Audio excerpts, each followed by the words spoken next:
Antes de eu entrar no assunto que vai tratar esse vídeo, que são as dificuldades que nós temos na nossa caminhada com Deus, eu queria pedir para você não desviar o seu foco para esse objeto que eu vou usar aqui nessa noite, que ele vai aparecer várias vezes na sua frente durante o vídeo. Eu sei que por conta disso aqui você já perdeu o seu sono, eu sei que por conta disso aqui você quase perdeu o seu emprego, mas não cante essa música nessa hora, foque no vídeo. Se você começar a cantar essa música, pausa o vídeo, vai dar uma volta e assim que essa música sair da sua cabeça, você volta aqui e começa a assistir, porque o assunto é sério.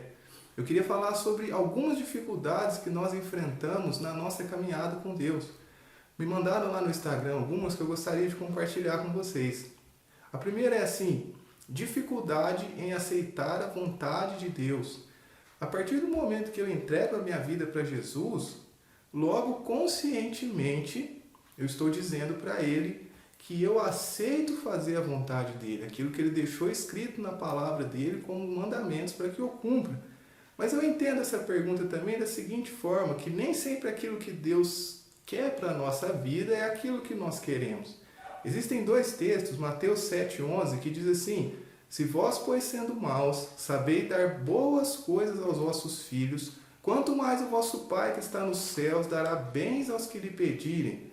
E o outro texto de Jeremias 29,11 diz assim: pois eu bem sei os planos que estou projetando para vós, diz o Senhor, planos de paz e não de mal, para vos dar um futuro e uma esperança. Eu sei que às vezes a gente se chateia, porque aquilo que nós queríamos não é o que Deus tem para nós, mas algo que nos facilita aceitar a vontade de Deus é entender quem Deus é entender sobre o caráter de Deus, que Deus ele nos ama. E o texto de Mateus 7,11 diz: se nós que somos maus sabemos dar boas coisas para os nossos filhos, sabemos dar boas coisas para os nossos amigos, quanto mais Deus que é bom não dará coisas boas para nós. E Jeremias 29,11 diz que Deus tem planos de paz ao nosso respeito, tem pensamentos de paz para a nossa vida. Então, quando nós olhamos para o Senhor e vemos que Ele é bom e que a intenção dEle em tudo aquilo que Ele coloca, em tudo aquilo que Ele tira das nossas vidas, é de nos abençoar, a intenção dEle em fazer com que nós esperemos algo acontecer ou que Ele permita que algo aconteça, é de nos fazer bem, nós conseguimos aceitar a vontade do Senhor mais facilmente.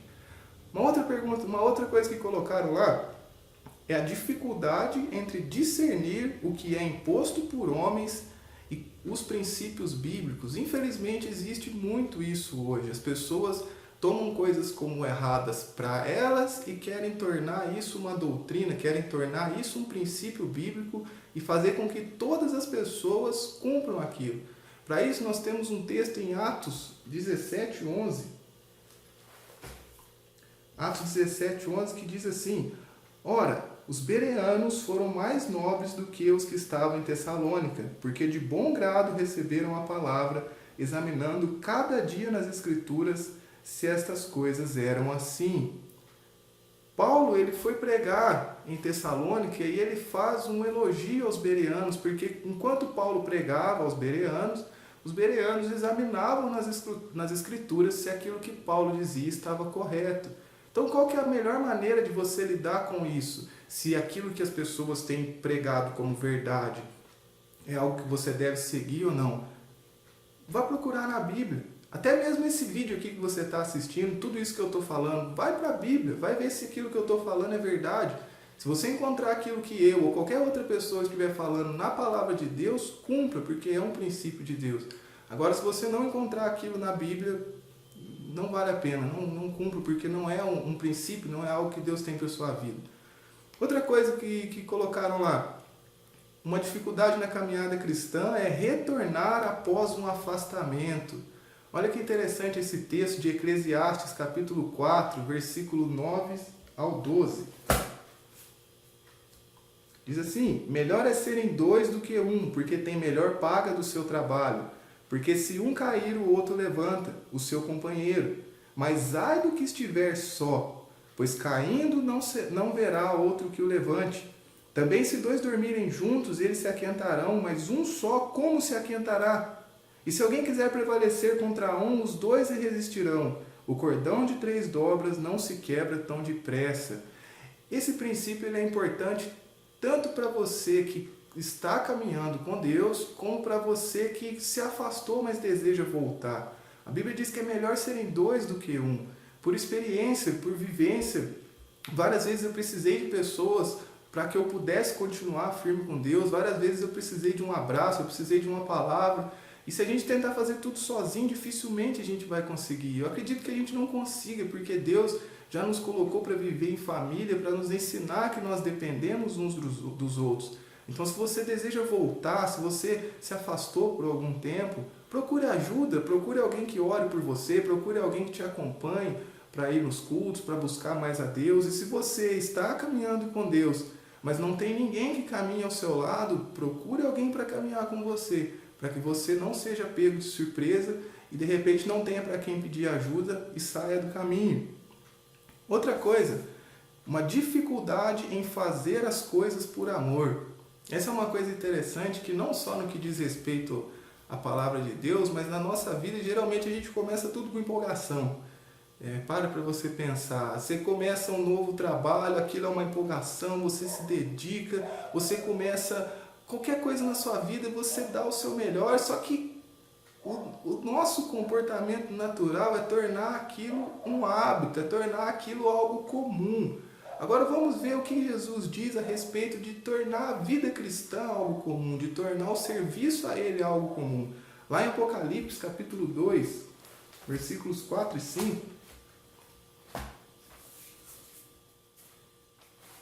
Apocalipse 2, 4 e 5, a primeira parte do versículo 5.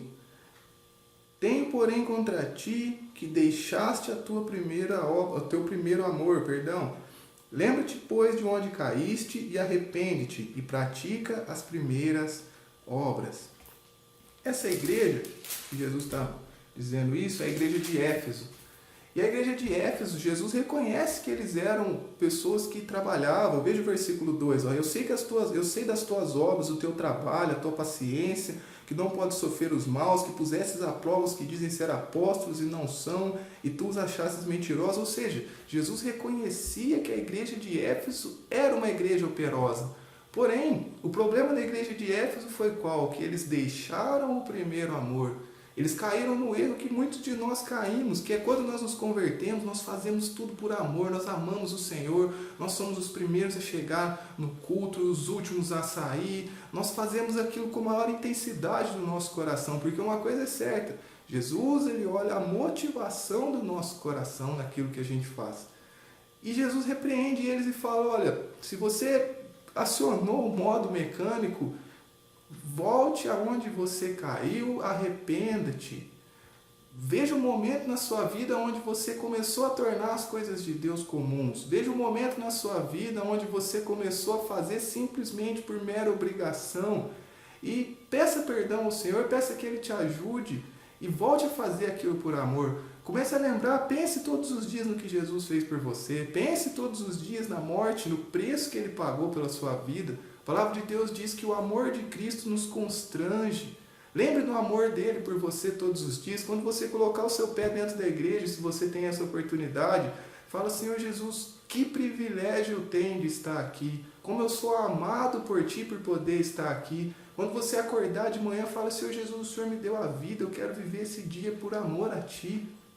Então, use isso para que você volte a fazer as coisas de Deus por amor. Lembre de onde Ele te tirou. Lembre o que você era, quem você era antes de se encontrar com Ele. E que isso possa trazer o amor dentro de você novamente, para que você volte a fazer as coisas dele por amor. Porque a igreja de Éfeso foi repreendida, porque se tornou algo mecânico. Que nós não venhamos a ser assim, mas que nós possamos sempre amá-lo. Sempre fazer uma análise dentro de nós, para ver se nós estamos fazendo as coisas de maneira repetitiva ou se verdadeiramente estamos fazendo por amor, se a motivação correta está no nosso coração. E por fim, que eu deixei aqui para falar por último, vencer o eu. Esse é o mais difícil, né? Nossa maior luta não é contra o diabo, não é contra o mundo, a nossa maior luta é contra nós mesmos. Não tem como você acordar de manhã e falar assim, sai eu agora. Ele não vai sair. Você precisa vencer isso diariamente. E olha o que diz lá em Gálatas 5, 16 e 17. Olha que interessante esse texto.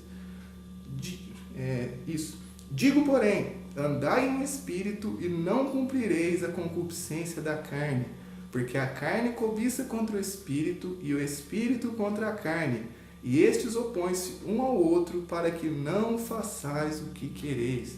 Existe uma guerra entre o espírito e a carne, para que você faça a vontade deles.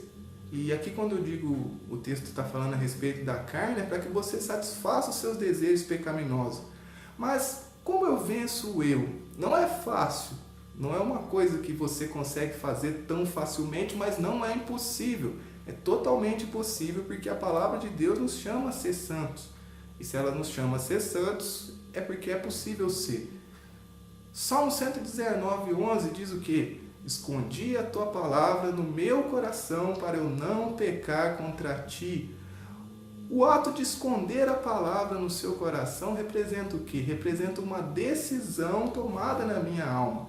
Então, entre a carne e o espírito, existe a minha alma, onde eu tomo as decisões que vão me fortalecer no meu espírito ou que vão me fortalecer na minha carne.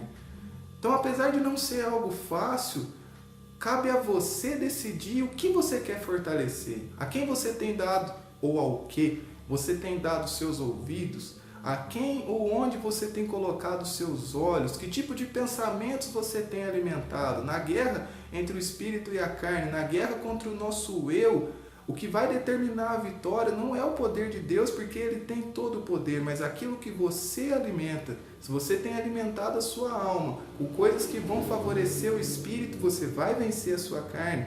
Mas se você não tem alimentado sua alma com isso, mas tem permitido na sua alma coisas que vão enfraquecer o seu espírito, com certeza você vai cair. Então a decisão é sua.